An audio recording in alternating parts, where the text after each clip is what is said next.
UP तक के subscriber 50 lakh, आपका धन्यवाद।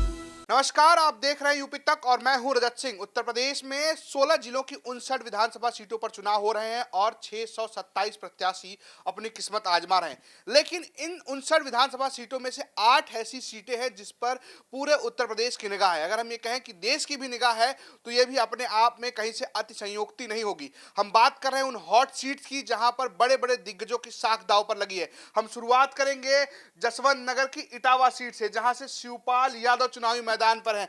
5 बार यहां से विधायक रह चुके हैं शिवपाल यादव और अब 6वीं बार अपनी किस्मत आजमा रहे हैं। वहीं उनके सामने बीजेपी के विवेक साक्य हैं। विवेक साक्य पुराने समाजवादी नेता रहे और इस बार बीजेपी ने उन्हें मैदान में उतारा है। इसके अलावा बसपा ने यहां से बीपी सिंह को उतारा है।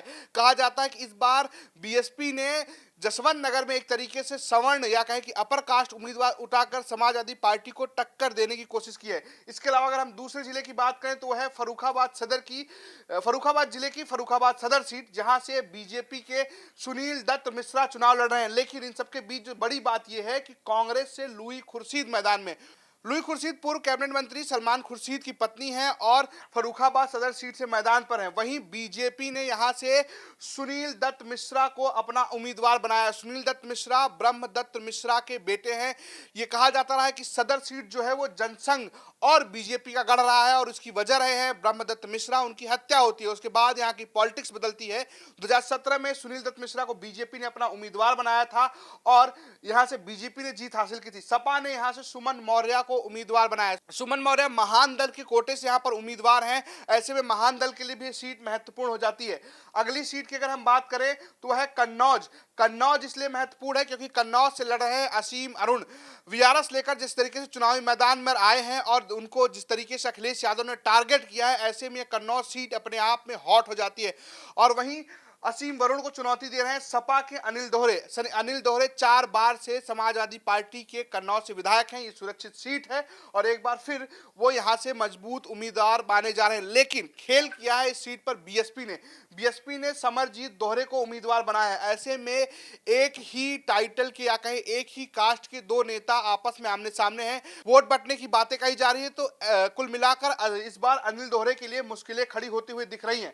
अगली सीट की बात करें अगर हम तो वो है मैनपुरी की करहल सीट इस पूरे चरण में सबसे हॉट है क्योंकि यहां से चुनाव लड़ रहे हैं अखिलेश यादव। ये कहा जाए कि समाजवादी पार्टी के मुख्यमंत्री उम्मीदवार मैनपुरी की करहल से मैदान में है और बीजेपी ने यहां से उतारा है एसपी सिंह बघेल को। एसपी सिंह बघेल कभी मुलायम सिंह के शिष्य हुआ करते थे, कभी डिंपल यादव को कन्नौज में जाके चुनौती देते हैं और इस बार मैनपुरी के करहल से अखिलेश यादव को चुनौती दे रहे हैं। एसपी सिंह बघेल के गाड़ी पर हमला होता है, वो ये दावा भी करते हैं कि वो चुनाव जीत रहे हैं। अगर जाति समीकरण की बात करें तो जहां पर 1,35,000 यादव वोट्स बताए जाते हैं, वहीं 18,000 करीब बघेल वोट भी हैं, वहीं 25,000 वोट साक्य के भी बताए जाते हैं। ऐसे में यहां पर टक्कर कांटे की दिख रही है। लेकिन अगर इस सीट का इतिहास देखें तो समाजवादी पार्टी यहां से सिर्फ एक बार चुनाव हारी है, लेकिन लगातार यहां से चुनाव जीतती रही है।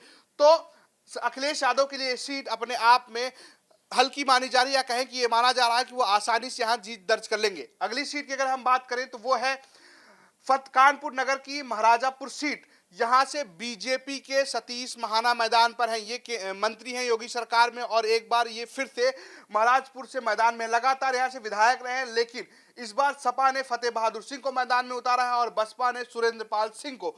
तो कुल मिलाकर सपा और बसपा ने मिलकर इस बार सतीश महाना को घेरने की कोशिश की है। अगर अगली सीट की बात करें तो वह है फतेहपुर की सादाबाद सीट। ये इसलिए खास है क्योंकि यहां से बीजेपी से मैदान में है रामवीर उपाध्याय।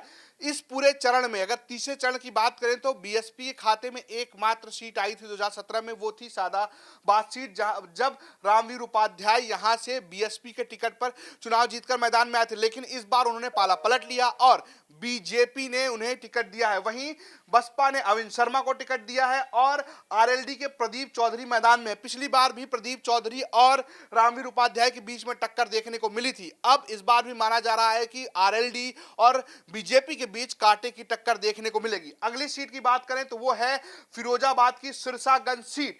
फिरोजाबाद की वो एकमात्र सीट रही है जहां से 2017 में समाजवादी पार्टी जीती थी, क्योंकि यहां से मुलायम सिंह यादव के समधी हरिओम यादव ने सपा के लिए साइकिल चलाई थी। लेकिन इस बार उन्होंने कमल की सवारी कर ली है, यानी वो इस बार कमल के चिन्ह पर मैदान पर हैं।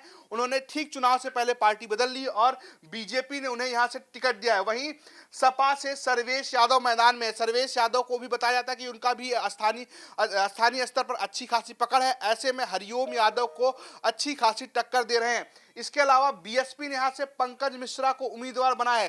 पंकज मिश्रा इसलिए महत्वपूर्ण है क्योंकि वो यहां से ब्राह्मण चेहरे हैं और ये माना जा सकता है कि जो अपर कास्ट वोट है वो बीएसपी यहां पर डेंट कर सकती है और इसका नुकसान जो है वो बीजेपी को देखने को मिल सकता है। अब अगर हम अगली सीट की बात करें तो है कानपुर की शीशामऊ सीट, क्योंकि ये इसलिए खास है क्योंकि यहां से सपा के इरफान सोलंकी मैदान में। इरफान सोलंकी इससे पहले भी यहां से विधायक रह चुके हैं, लगातार चर्चा में भी रहते हैं अपने बयानों को लेकर। लेकिन इस बार बीजेपी ने यहां से एमएलसी ससिल विश्नोई को अपना उम्मीदवार बनाया है और इरफान सोलंकी को घेरने की कोशिश की है। वहीं बसपा ने रजनीश तिवारी को मैदान में उतारा है। एक तरीके से आप देखें तो पूरे चरण में जो हॉट सीटें हैं वहां पर बसपा ने अपने जो सामाजिक समीकरण उसमें अपर कास्ट उम्मीदवारों पर ज्यादा भरोसा जताया। वहीं सपा और बीजेपी के तरफ से एक दूसरे को घेरने की कोशिश की गई, चाहे वो अखिलेश यादव हो या शिवपाल यादव हो। बीजेपी ने कहीं भी समाजवादी पार्टी को वॉक ओवर नहीं दिया है और वहीं समाजवादी पार्टी भी अपने गढ़ को बचाने की कोशिश कर रही है। देखने वाली बात होगी कि इन 8 सीटों पर कौन से दिग्गज अपनी साख बचा लेते हैं और कौन से दिग्गज हार जाते हैं। इस सवाल का जवाब तो भविष्य बताएगा, लेकिन कौन जीत रहा है यूपी ये बताता रहेगा आपको यूपी तक। तो देखते रहिए यूपी तक। नमस्कार।